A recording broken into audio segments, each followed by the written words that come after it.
Thanks for joining me today in today's edition. In today's edition today, I'm going to talk about some of my experiences with the grief I've had in the last um, 2 years. My father died about 2 years ago. 2 years ago, in a nursing home. My father Colin died a few years ago, 2 years ago, on the 2nd of September 2017. It's very difficult when you have somebody in your life, like a parent, that you have had with you since the day you have been born. I had him for 35 years, and that was all of my life up to that point. When you go parent, you're having all your life, for most all your life. He's there to see you. Like little things, practical things he used to do. He used to take me down to school when I was young. But he used to take me to school. He used to take me to the train station. He used to take us to church. Little things like that, Little things like that he used to do. And the memories that we have, it's pretty real. I actually drive the last car the very last car he drove around. And every time I start the engine up, it reminds me of him. Every time I look at the key, I live in, when you live in a house where you used to live in as well, you think about him too. So pretty much when you, with grief, you grow attached to things that some people, maybe not with, mostly some, maybe people don't, maybe people don't do that. Some people don't do that, some people do. But when you lose somebody, with my experience, you grow attached to things that person, that your loved one used to use. For example, the car I drive, a Commodore, that he used to drive around. So you grow attached to things that your loved one used to use. And pretty much that he was pretty sick with cancer. He was sick with cancer too. He was sick with cancer for 16 years, and that certainly was no picnic as well. When you go through grief, when you have a long, long time, when your loved one suffers for a long period of time, like he did, it gives you plenty of time to come to terms of what is going to happen to him. Now, I had 16 years to prepare myself for his death. But when the actual event occurred, you're never ready for it. You think that you are ready for it, but when you're not ready, when you're not fully ready for it, so you don't know. So pretty much when your loved one dies, you don't know when when the loved one I had 16 years with him. He was diagnosed with cancer back in 2001. And basically, he had to come to terms with the grief, come to terms with him having a life-limiting illness for 16 years. For many, many years since he was initially diagnosed, he led a reasonably healthy life after diagnosis of cancer. He still did things that most other people do every single day. He used to take us to church. He did everyday things while he was reasonably well. But things turned for the worse when he had chemo. That, I believe, was what that brought him downhill.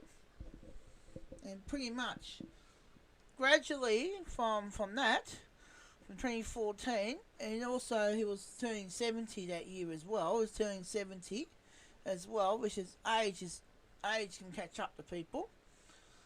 But in my experience but with my own personal experience, seeing him wither away gradually, is that the cancer aged him a lot more quicker than aged him a lot more quicker. That's what I've noticed anyway. That's what I've noticed when I was seeing him gradually wither away, when the cancer was eating him up inside slowly. It was a pretty awful experience.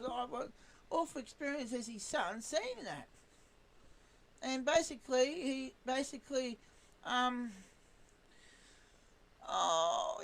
he was walking around. He was walking around normally, and probably to the start of 2017. He was walking around pretty good normally, well until 2017. Now, he first had a walker. When that stage occurred, that was hard for him. Basically, bit by bit, every one single of his faculties is withered away, and to a point that it wasn't safe for him to drive. It wasn't really safe for him to drive, so he had to hand his license in. So the medical people recommended him not to drive anymore because he was too sick to drive, and that was in August 2017. So he basically was a car nut right to the very end. He wanted to get a VX Commodore on the road towards the end of his life. He got that car in the end of about the start of 2016 or the start of late 2015, and basically he wanted to get that car going. But obviously he missed a boat with that one. He basically missed a boat with that one. He wanted to get that car. Well, he wanted to get that car registered and going for him. And basically he got too sick. And basically he missed the boat. And that really pretty much disappointed him when he lost his license. That's one of the reasons why he got so disappointed. However, he got too sick. So basically, with grief, bit by bit, you got two. In my experience is, you got two sets of grief. The grief of losing his former self for him, and the grief for the family after that loved one dies. That's what I've experienced anyway. So pretty much it was a terrible thing to witness, seeing somebody years ago healthy and active to a point of him going to having a walker. You know, it's pretty awful to witness. So to those who have similar things that I've experienced with cancer in general and palliative care, comment below.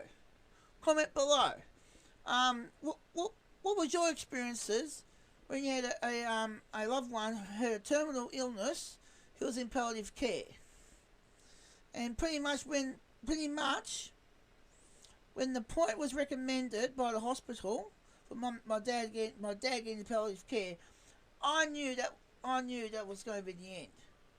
In start of 2017, I knew I was kind of expecting that would be probably the last final year of him being with us, and pretty much I was in the right prediction. So pretty much the last 5 years the last 5 years of this decade has been terrible, and basically, we don't live in a perfect world. We don't live in a perfect world, uh, and basically, pretty much life can be unfair. Life can be unfair as well. Life can be unfair, and pretty much, it's unfortunate I have to go through this. It's very unfortunate. However, comment below about some of your experiences with cancer and losing a loved one because of cancer. Comment below and share some of your experiences. I'll be very, very happy to read them. And basically, it is no picnic to go through when you have a loved one with cancer. It is not a picnic at all. It's not a picnic at all. It's an awful, awful thing to go through, both for the patient and with the family members and with the family too. So pretty much, it is no picnic at all. It's no picnic at all with the family and with the patient, as the patient her or himself. And when they become, and also when the patient becomes terminal with cancer, or terminal in general, that and how I see it, the grief for the patient starts as well, for letting go or come to terms with their fate or their destiny. So pretty much, it's terrible. And guys, absolutely make sure that this doesn't happen to you. I really, really hope that you watching this video today, it doesn't happen to you. Okay? Anyhow, sorry for giving you such a depressing sermon today with grief. However, please subscribe and leave a comment. Please subscribe and leave a comment. Thanks for joining me today.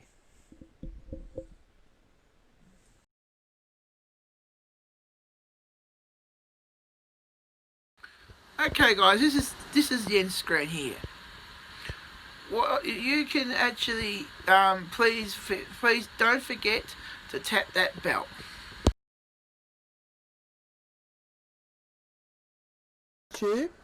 Don't forget to ring my bell.